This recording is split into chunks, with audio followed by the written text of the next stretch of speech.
So మీ serials అంటే ఆయా పాత్రల్లో వాళ్ళని చూసుకుంటూ ఉంటారు కాబట్టి ప్రేక్షకులు ఈ సీరియల్స్లో నిమగ్నమైపోతారు. వాస్తవ జీవితాలకు దగ్గరగా ఉంటాయి కాబట్టి సీరియల్స్కి అంతటి ఆదరణ. ఏదైనా భరించలేని కష్టం వస్తే ఆమెకి సీరియల్ కష్టాలరా బాబు అని అంటుంటారు. అంటే ఆమెకి అన్ని కష్టాలన్నమాట.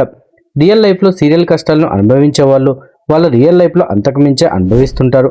పైకి కనిపించే రంగుల ప్రపంచాన్ని దాటి నిజ జీవితంలో ఎన్నో ఛాలెంజ్లను చూస్తుంటారు. అలా గత కొన్నేళ్లుగా టీవీ ఇండస్ట్రీలో ఉన్న సీనియర్ నటి స్వప్న, ఆలియా చెల్లి స్వప్న తన జీవితంలో ఎదుర్కొన్న దారుణమైన పరిస్థితుల్ని కళ్ళకి కడుతూ కన్నీటి పర్యంతమైంది. ఈ వీడియోలో మరింత సమాచారం కోసం మన ఛానల్ని ఫస్ట్ టైం చూస్తున్న వాళ్ళున్న దయచేసి సబ్స్క్రైబ్ చేసుకోండి. చెల్లి స్వప్న, ఆలియా స్వప్న అంటే తెలియని వాళ్ళు సీరియల్ ప్రేక్షకుల్లో ఉండరు. గత 2 దశాబ్దాలుగా ఎన్నో సీరియల్స్లో నటించి మెప్పించింది స్వప్న. తాజాగా పొదరిల్లు సీరియల్తో కనిపిస్తున్న స్వప్న అంతకుముందు గృహలక్ష్మి, అమృతం, మనసు మమత, చంద్రముఖి, ఉమ్మడి కుటుంబం, తూర్పు వెళ్లే రైలు ఇలా అనేక సీరియల్స్లో కీలక పాత్రలు పోషించింది. ముఖ్యంగా నెగిటివ్ రోల్స్కే అయితే స్వప్న పెట్టింది పేరు. తనని ఆదరిస్తారని రైటర్స్ అసోసియేషన్లో చేరితే తనపై వ్యభిచారైన ముద్ర వేశారంటూ కన్నీటి పర్యంతమైంది స్వప్న. తన రియల్ కష్టాలను చెప్పుకుంది. తాజా ఇంటర్వ్యూలో ఆమె మాట్లాడుతూ వాళ్ళ అవసరం కోసం వాళ్ళు రైటర్స్ అసోసియేషన్ ఏర్పాటు చేసుకున్నారు. ఇందులో నవలలు, షార్ట్ ఫిల్మ్స్ రాసే వాళ్ళందరినీ ఒకటి చేసి అసోసియేషన్ని ఏర్పాటు చేశారు. ఇందులో నాకు సభ్యత్వం ఇచ్చారు. వాళ్ళు ఇచ్చారు, నేను తీసుకున్నానంతే. దాని గురించి నాకు పెద్దగా ఏం తెలియదు. నా జీవితంలో నేను చేసిన పెద్ద తప్పు అదే. అది ఎంత పెద్ద తప్పు అంటే ఆ రైటర్స్ అసోసియేషన్లో నన్ను వ్యభిచారి అని అన్నారు. అదే రైటర్స్ కులం నుంచి తక్కువదని అన్నారు. ఆ అసోసియేషన్లో నాకు గౌరవం దక్కిందా లేదా అంటే అది భగవంతుడికే తెలియాలి. ఎంత నరకం చూశానో అంత నరకం చూసేశాను.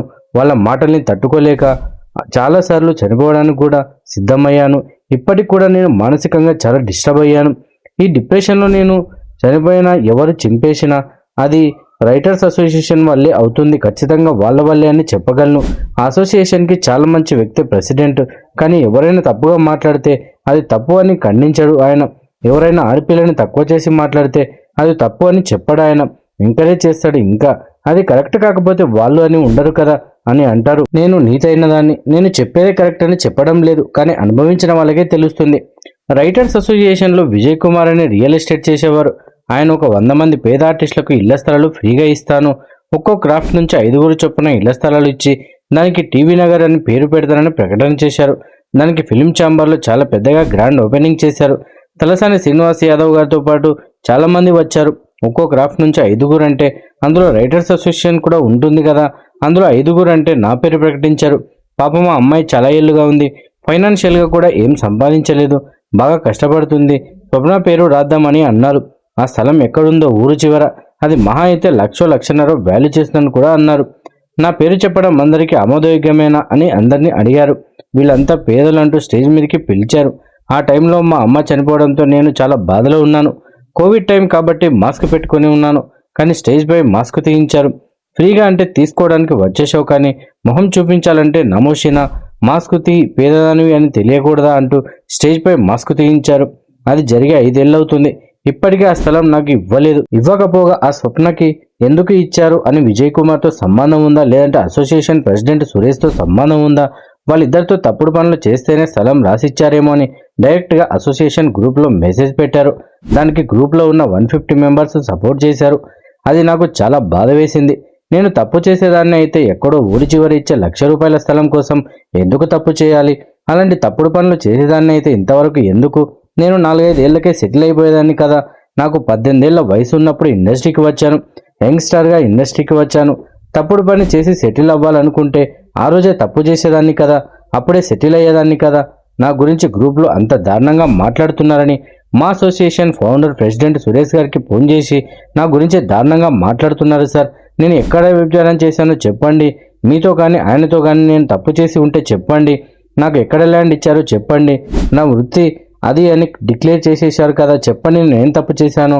నేను తప్పు చేస్తే నిరూపించండి, లేదంటే వాళ్ళు అలా మాట్లాడడం తప్పనేనన్నా చెప్పండి అని అడిగాను. దానికి ఆయన ఎప్పుడు మాట్లాడాలో నాకు తెలుసు, నేను ఎప్పుడు మాట్లాడునని అన్నారు. అలా మాట్లాడడం తప్పు అని ఒక్కరు కూడా ఖండించలేదు. దానికి నేనేం ఫీల్ కావడం లేదు, కృంగిపోవడం కూడా లేదు. ఎందుకంటే నా దేవుడు నాకు ఇవ్వాల్సిన బలాన్ని ఇస్తాడు. వాళ్ళు అన్నంత మాత్రాన నేనేం చెడిపోలేదు, చెడిపోను కూడా. నాకు ఆ అలవాటు లేదు. దాని కారణంగా నాకు స్థలం ఇవ్వలేదు. ఒక అసోసియేషన్ తరపున నాకు ఇచ్చిన ఈ ఘనత ఇదే.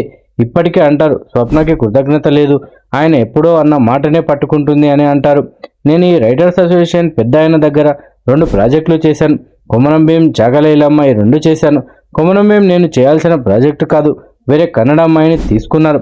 కానీ తెల్లవారితే షూటింగ్ అనగా ఆమె ఫోన్ స్విచ్ ఆఫ్ చేసింది. అప్పుడు నాకు తెల్లవారుజామున 4 గంటలకు ఫోన్ చేశారు.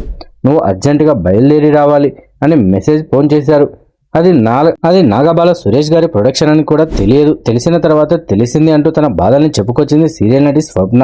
దీనిపై మీ అభిప్రాయాన్ని కూడా కామెంట్ రూపంలో తెలియజేయండి. అలాగే మన వీడియో నచ్చితే లైక్ చేయండి, షేర్ చేయండి, మన ఛానల్ని సబ్స్క్రైబ్ చేసుకొని మరో ఇంట్రెస్టింగ్ వీడియోతో మళ్ళీ కలుద్దాం.